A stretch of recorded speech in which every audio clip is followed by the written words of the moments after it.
thanks so much. It's a tremendous pleasure and honor to be here, especially alongside such extraordinary colleagues. So I always teach a required first-year course at the law school called Contracts, which I'm guessing sounds incredibly boring to most of you. But I'm going to try to persuade you otherwise and to teach you all a tiny slice of contracts law. So what is a contract?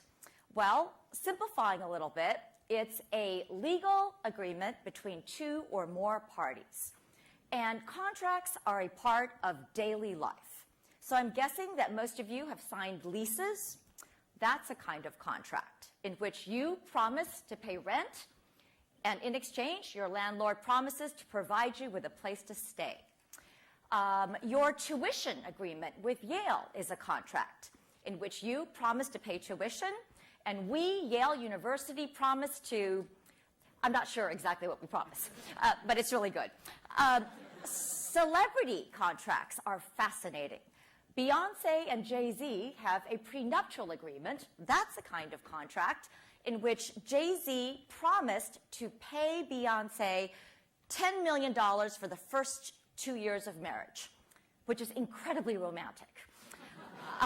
Plus $5 million for each child she has with Jay-Z, representing the loss of income for pregnancy and child rearing. Now, here's an important question that often comes up in contracts. Under what circumstances should we let people out of their contracts? Even though they entered into an agreement, when do we nonetheless let them off the hook? Well, contracts law has lots of doctrine addressing the most obvious problems. So, for example, if somebody holds a gun to your head and forces you to sign a contract, you can get out of that. That's called duress. If you are totally intoxicated when you sign a contract, you can usually get out of that. You can be excused. If you can convince a court that a reasonable person would have known that you didn't mean to enter into a contract, then you can get out of your contract. I think this is a funny cartoon capturing that. Can you see that? The king didn't mean to enter into a contract. Now, but what about contracts that seem exploitative? Do we let people out of their contracts then? And here I want to focus on a set of contracts that are subject to a lot of litigation these days, very controversial. And these are contracts in the multi-billion-dollar rent-to-own industry, led by companies like Rent-A-Center. You may have seen these. We have 3 of them in New Haven. And these companies are always located in very poor neighborhoods. They basically target low-income, disproportionately minority customers who have very poor credit. That is, they can't borrow. And what they do is they lease furniture and brand name electronics to these poor clients through a monthly installment plan. So they would pay like $200 every month for 12 or 18 or 24 months, with the result that they could end up paying $2,000 for a $400 TV, the equivalent of 400% interest. Now, it turns out that over 75% of these customers nationwide eventually default. That is, they miss a payment, at which point the contract they signed says that Rent-A-Center can go to their house and repossess those items. That's actually how these companies make their profits. They take those same items and then lease them to somebody else, and the whole process starts again. Now, customers will often resist. They'll say, wait a second, you can't come into my house and take away all my furniture, especially after I've paid, $1,000 and I've just been 2 days late on my payment.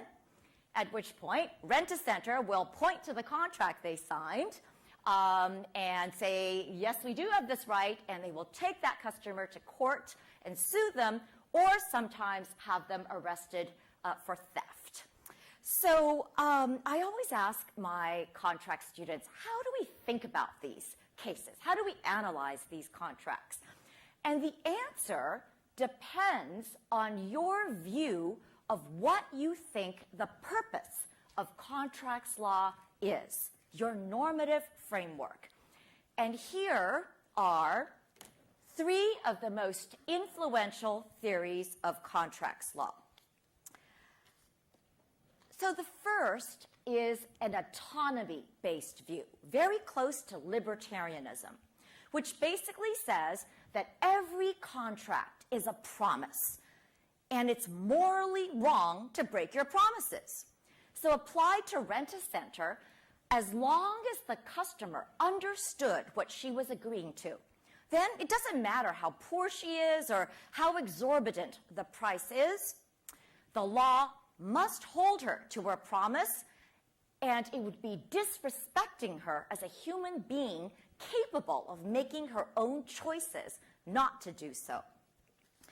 A second theory of contract law is law and economics. And this is by far the most dominant theory of contract law in the academy today. So for people in this camp, you think about it totally differently. The goal of contract law is to maximize social welfare. And applied to Rent-A-Center, the point that they'd want to make is, look, remember, it's really risky to sell expensive items to poor people on an installment basis. There are extremely high rates of default. So the worry is that if you don't enforce contracts that allow sellers to protect themselves by charging very high rates of return with some form of security, that is, they can go repossess that furniture, they may stop selling to the poor. In other words, by letting the poor out of their contracts, you could end up hurting the very people you're trying to help, making it impossible to buy the things that make them happy. So, depending on the empirics of any given industry, people in this camp might also want to enforce these contracts. A third way of thinking about contracts is through critical theory. And this school of thought, everybody pays lip service to it, but this school of thought is really the only one to seriously acknowledge the power differentials in our society. The fact that contracts are signed against a background of enormous inequality in terms of class, gender, and race. Scholars in this camp challenge the purported neutrality of the law. They point out that the vast majority of those in power of our lawmakers come from a certain demographic. I don't know if you could see this one. I've been to a lot of conferences like that. Critical scholars also point out that many laws that seem neutral on their face, for example, police brutality laws, are in fact applied in a way that systematically harms and subordinates certain groups.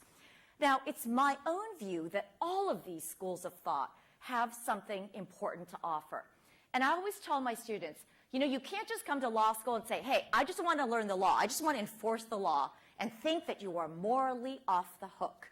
And that is because the law is only ever as good as the society that produces it. So, in Nazi Germany, how were the gas chambers built? Through contract, supply contracts, construction contracts. The entire slave trade was conducted through contracts, legal contracts, enforceable in courts of law. So you'd have slave owners defending eloquently their freedom of contract, their contract rights, while the subject of those contracts did not even have the right to their own bodies. So in conclusion, the hardest questions, like the ones raised by Rent-A-Center, never have simple answers.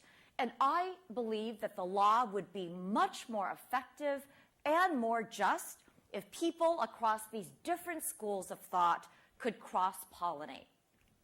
As a teacher, what I find most inspiring is when I can bring together students of totally different backgrounds, totally opposing political views, in a rigorous but honest discussion, and have someone say, just for a moment, I stepped into someone else's shoes and saw the world through their eyes. Thanks.